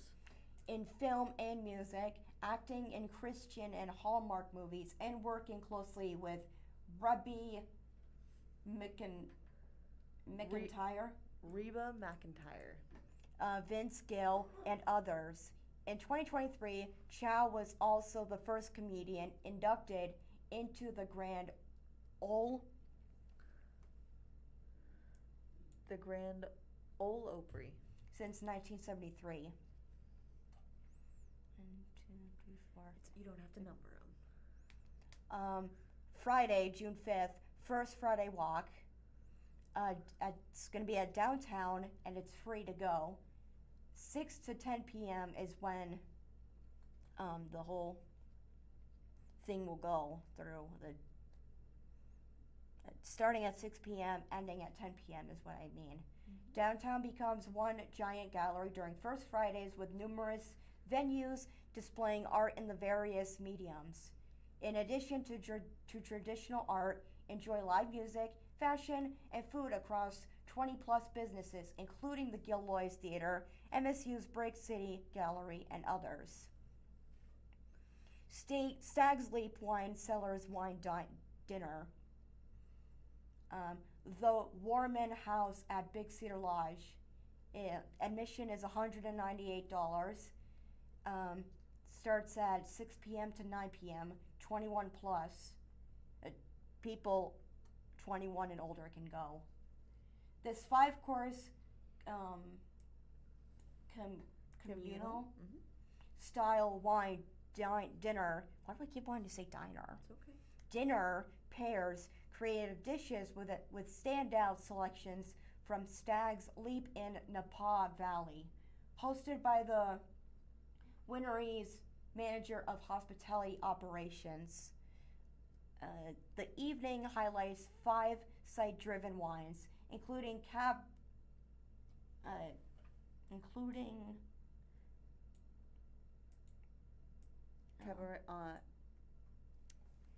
Cabernet Sauvigons? that helped shape American winemaking. Springfield Regional Arts Council annual block party at the Creamery Arts Center. It's free to go and it's 5 to 7 p.m. This free event is all about celebrating local art. Browse works across every medium honoring the year's theme, Summer in the Ozarks. Enjoy live music and the Arts and Culture Grants Award Ceremony, plus the Glows Center Queer Artist Showcase and the Upstairs Gallery. Then there's the Stargazing Adventure at Ozarks Mountain Adventure. It's also free to go, and it starts at 8 p.m. In partnership with the Springfield Astronomical Society, Glamping Resort Ozark Mountain Adventure invites the public to come immerse in the night sky. There will be professional telescopes available and other hands-on experiences, open to all ages. Friday, June 5th to Saturday, June 6th is Red, White, and Tipsy pop-up at Cassidy Station. Fridays and Saturdays in June, a beloved holiday tradition returns, this time with a patriotic theme. Cassidy Station's summer pop-up bar is called Red, White, and Tipsy, with over-the-top red, white, and blue decor, drinks, and other fun surprises. Located in the historic Depot building. June 5th to Saturday 7th, Parade of Homes at 417 Land. $10 to go. Starts at 10 a.m. to 5 p.m.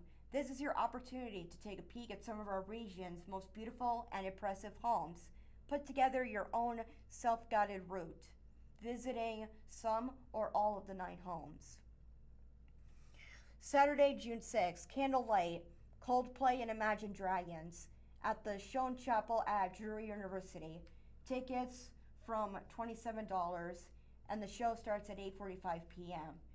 Enjoy an intimate show as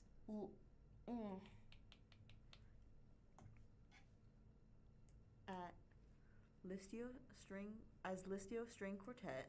Plays Coldplay favorites, including Clocks and The Scientist, plus Imagine Dragons like Believer and Radioactive. This unique experience combines the glow of candlelight and the romantic beauty of a Victorian Gothic chapel. C Street Floral Stroll at historic C Street, free to go, 10 a.m. to 4 p.m. Admire a 1-mile stretch of historic C Street lined with flower arrangements designed by local florists, and the C Street City Market will be open, so shop and sip your way up to the street as you stroll. Grab tickets at the market to vote for your favorite arrangements. 5th Annual Multicultural Festival at Downtown Nixa, free to go, 10 a.m. to 4 p.m. Head to Main Street downtown Nixa for this family-friendly event highlighting cultures from all over the world. Enjoy live performances like music, dancing, food trucks, local vendors, and a variety of demonstrations throughout the day.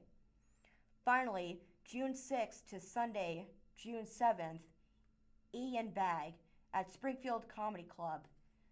$30.29 to go. Admission is $30.29. Show starts at 6 p.m. and then ends at. There's another show. Oh wait. So 6 to 8:45 on June 6th. So it's and a show starts at 6, and then another show starts at 8:45 on June 6th, and then on June 7th they'll be showing it again on June 6th. Right? At 6 p.m. Yeah, that's what I said. At 6 p.m. on June 7th. Described as wildly funny and boundary pushing, Ian Bag is best known for his fast-paced animated style. In addition to his own comedy specials, he's appeared on dozens of TV shows, including Late Night with Conan O'Brien, The Tonight Show, and became a finalist on Last Comic Standing. All right. Again from 417 Magazine, we review Ty and Timber Beer Co.'s new pizza restaurant. Article written by Tessa Cooper. The article starts with a photo of the newly constructed bar that has brown, blue, and white tiling, a taxidermy deer head behind the bar, and a merch shop to the right. Since Ty and Timber first opened in 2018, there's been one fact we can count on. On any summer sunny evening, you can bet there's a lively crowd on 417 landers unwinding in this little corner of the Roundtree neighborhood. But now that statement is not just limited to fair weather. Rain or shine, you can enjoy a cold Ty Timber beer with delicious pizza, thanks to the business' recent 3-story expansion. This new part of Curtis and Jennifer Marshall's venture is proof of their ever-deepening love of our region. We built the brewery and subsequently the pizza kitchen because we want to contribute to the city where we live, says co-owner Curtis Marshall. We are very bullish on Springfield, and that's why we feel so comfortable playing the long game with our business and our community. What better way to show their local love than with pizza? It is one of the most universally beloved dishes, and beer is obviously a great pairing for it, but opinions on the best pizza style and beer to go with it are a bit more divisive. But that's exactly why Ty and Timber Beer Co.'s new restaurant is one of the appeals to the masses. The brewery has already made a name for itself by serving a great variety of beers, and now they're serving a great variety of pizza styles. Here you can find a classic roundup pizza, Detroit-style square pizza, and thin and crispy tavern-style pizza. There's also burgers, chicken sandwiches, and salads on the lineup. I appreciate pizza in all its forms, so I was very excited to cap off a work week by checking out the new concept. I brought my family along for the ride. We started our meal off with the pepin sausage as a classic roundup pizza, which says feeds 1 to 2 on the menu. For some reason, we naively thought this would be enough to feed 2 pizza-loving adults and 1 pizza-loving toddler. Spoiler, the pizza was so satisfyingly delicious that just one was not satisfying enough. The toppings of crisp pepperoni and sausage gave off a slight bit of heat and a very addictive flavor. So we went up for another round. We ordered the classic cheese as a Detroit-style square pizza. One of my friends, who is a huge fan of Detroit-style pizza, also tried it and said it definitely lived up to his high expectations. I went with kombucha for my drinking pairing, and it really hit the spot. But one sip of Chandler's glass of the Garcia, and I immediately had a drink envy. You just can't beat a balanced Mexican lager with a slice of pizza. The expansion perfectly embodies the creativity of the talented visionary Ty and Timber Beer Co. crew, whose hard work deserves a cheer. Cheers with a cold one and a big bite of za to follow. Ty and Timber Beer Co. is located on 1459 East Cherry Street, Springfield. 417-429-9131 is a contact for their number. And they are 11 a.m. to 9 p.m. Wednesday, Thursday, and Sunday, and 11 a.m. to 10 p.m. Friday and Saturday. All right, and that is the end of that article. Will I have enough time to read this?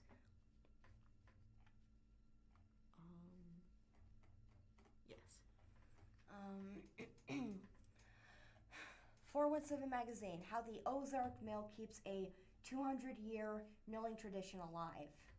This is by Jordan Bloomquist. The article shows a photo of a man standing in front of the mill as he looks away from the camera. More than 100 years ago today, employees at the Ozark Mill etched notes and numbers into hoppers, leaving behind traces of a history that continues to unfold today.